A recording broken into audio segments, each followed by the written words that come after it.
I've learned quite a bit about the situation.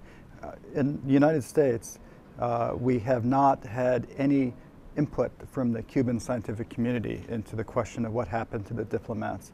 And for several months now, the Cuban experts have been working on this problem.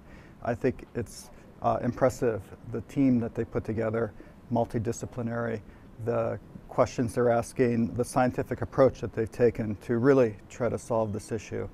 I think the online forum is especially useful to disseminate what they've learned so far and to have an open communication. It's much better to be able to discuss this openly than to keep findings closed and allow people to speculate about what really happened.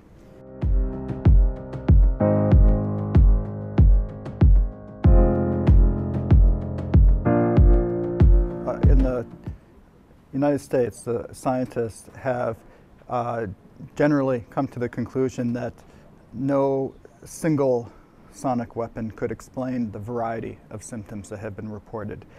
As far as I know, the scientific experts in the US have not seen the original data.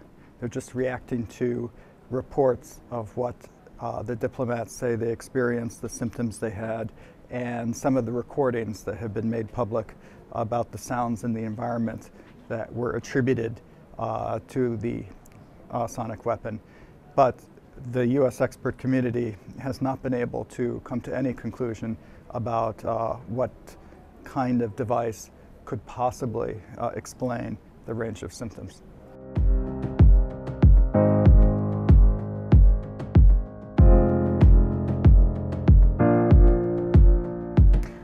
I think in the past, Cuban and American scientists have worked together really well on challenging problems.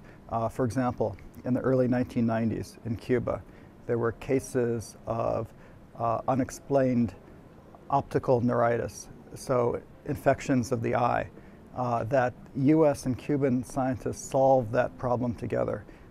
They came to the solution.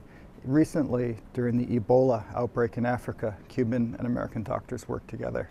I see no reason why Cuban and US scientists working together collaboratively, looking at the original data and solving this question.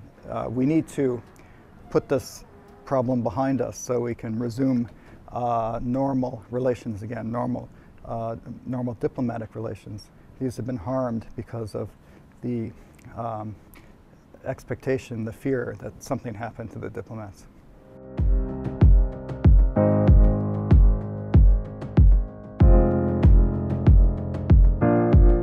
Perhaps one possibility is to have a mediator bring the two scientific communities together. Third party. It could even be a non-governmental association in the United States. A meeting could be held even in neutral territory like Mexico, bringing the scientists together, giving them the original data, and then hopefully being able to conclusively state what happened, what didn't happen, and allow the countries to resume progress together.